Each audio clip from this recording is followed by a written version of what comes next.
Jangan lupa untuk subscribe YouTube channel Metro TV News dan nyalakan notifikasinya. Seorang remaja berusia 16 tahun asal Kabupaten Aceh Utara menjadi korban ruda paksa dan perdagangan anak. 9 orang ditahan dan dijadikan tersangka karena berperan sebagai muncikari dan pengguna jasa korban. Menurut Kasat Reskrim Polres Aceh Utara Ibtu Noka Triananto, polisi telah menetapkan 9 orang tersangka dalam kasus ini. 1 diantaranya adalah ibu rumah tangga berinisial NR yang berperan sebagai muncikari. Sementara 8 tersangka lainnya diindikasikan sebagai pengguna jasa dari muncikari atau pria hidung belang yang merupakan warga di Kabupaten Aceh Utara dan Aceh Timur. Mereka adalah MY 45 tahun, AS 28 tahun, AR 63 tahun, AM 51 tahun, IS 68 tahun, YN 53 tahun, dan IB 51 tahun, serta RZ 54 tahun. Pengungkapan kasus berawal pada saat ayah korban yang selama ini tinggal di luar daerah mendapatkan telepon dari kerabatnya mengabarkan bahwa korban sedang hamil. Ketika ditemui, korban mengaku selama ini diperkosa MY dan dipaksa melayani pelaku lain. Korban mengaku mengalami ruda paksa dan diperdagangkan sejak Juni yang lalu dengan tarif 50 hingga 200 ribu rupiah. Para pelaku terancam hukuman maksimal 200 bulan penjara.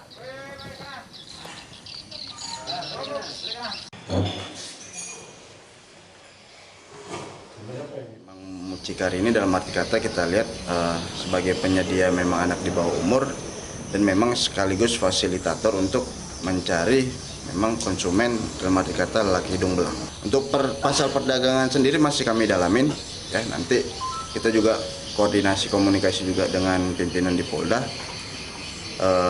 untuk memang kasusnya dalam arti kata kita masukkan atau tidak. Intinya kita mencari memang hukum yang memang seberat-beratnya. Ya, pemirsa, untuk mengetahui informasi selengkapnya perihal kasus perdagangan anak di Aceh Utara, kita telah terhubung dengan Kasat Reskrim Polres Aceh Utara Ibtu Noka Triananto. Pak Noka, selamat siang. Selamat siang, Mas. Ya, baik. Pak Noka, kami konfirmasi apakah memang betul bahwa pelapor kasus ini adalah ayah korban sendiri yang tinggal di luar negeri, begitu? Pelapor memang selaku ayah dari korban yang tinggal di luar kota, Mas. Oke, baik. Ceritanya bagaimana, Pak Noka? Bisa diceritakan nggak kronologi awal dari awal polisi mendapatkan laporan, lalu kemudian melakukan konfirmasi, mendapati korban akhirnya diperkosa. Ceritanya bagaimana, Pak Noka? Untuk kronologi, Mas, dari awal memang korban ini bekerja di sebuah salon, kemudian didapati oleh memang saksi dengan inisial B, melihat dari memang si korban ini sudah mulai ada indikasi kehamilan, jadi disarankan untuk dibawa ke bidan terdekat.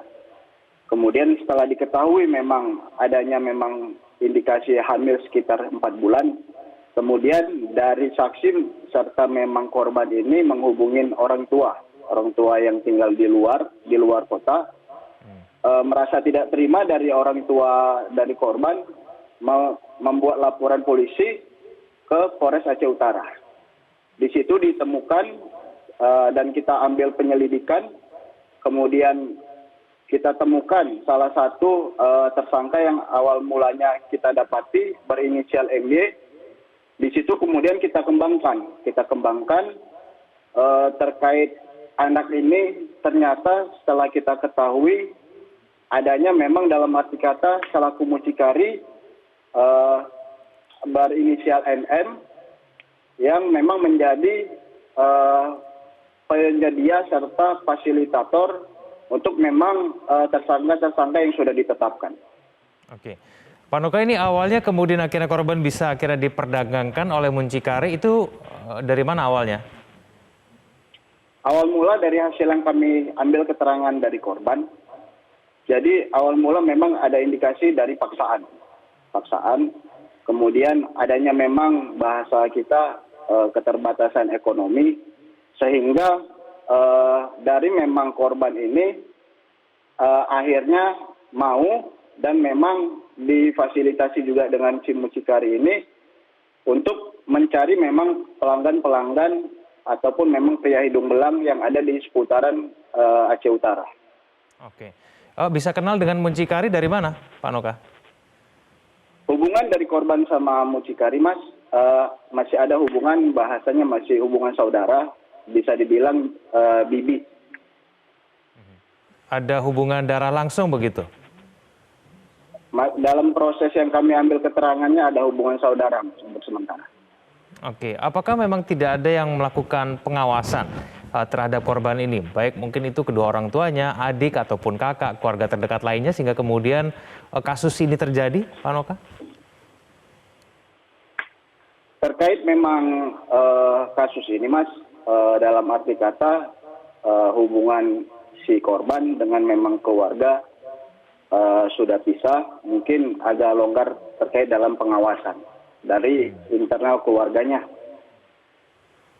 Oke, kondisi dari korban seperti apa pada saat ini, Pak Noka? Untuk kondisi korban, alhamdulillah baik, Mas. Lagi kita coba laksanakan proses pemeriksaan lebih lanjut. Kita juga sudah koordinasi dengan P2 TPA, pendampingan dari psikologi untuk memang korbannya, serta kita komunikasi juga dengan Peksos untuk pendampingan korban memang selaku anak di bawah umur. Apakah ada kemungkinan penambahan jumlah tersangka, Pak Noka? Untuk sementara, Mas, untuk kita tetapkan sebagai tersangka 9 orang. Untuk prosesnya lagi kita dalami. Apabila ada nanti kita komunikasi dengan rekan-rekan media, kita laporkan ke pimpinan. Baik, ancaman hukumannya apa saja nih?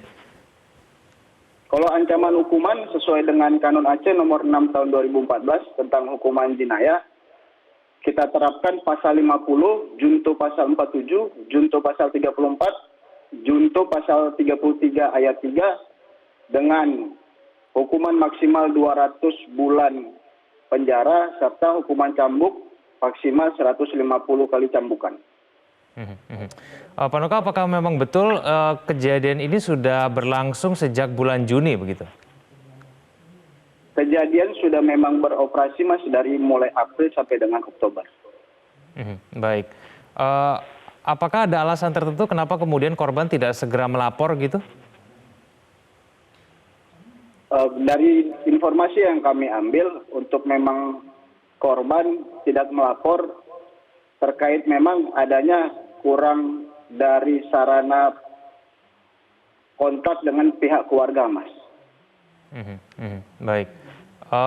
Sudah ada keterangan, Pak Noka, ini berapa nominal yang dikeluarkan tersangka untuk membayar jasa korban dan kemudian nominal yang didapatkan dari muncikari, apakah sudah ada? Untuk dari hasil pemeriksaan kami, Mas, untuk memang dari mucikari untuk mendapatkan uang dari memang para pria hidung belang sekitar 150 sampai 200. Kemudian untuk memang si anak sendiri diberikan dari si mucikari sekitar 50.000 sampai 75.000, Mas. Baik. Ini 9 tersangka akan ditahan dan dikenakan dengan pasal yang sama atau berbeda, Pak Noka? Kalau untuk penerapan pasal sampai saat ini masih kita terapkan itu, Mas, Kanun Aceh nomor 6 tahun 2014, seperti penerapan pasal yang kita sampaikan tadi, dari pasal 50, junto pasal 47, junto pasal 34, junto pasal 33 ayat 3, Kanun Aceh nomor 6 tahun 2014 tentang hukum jinayah. Baik. Pak Noka, selain pemerkosaan, apakah ada dugaan kekerasan lain yang dilakukan para tersangka ini kepada korban? Untuk sampai saat ini, Mas, masih kita proses lebih lanjut terkait masalah pemeriksaan. Apabila memang ada nanti, kita coba komunikasi dengan pimpinan, dengan rekan media, dan koordinasi lagi dengan kejaksaan di Aceh Utara. Oke, baik. Terima kasih atas informasinya, Pak Noka. Semoga kemudian kasus ini segera terungkap dengan lebih baik. Selamat siang, Pak Noka.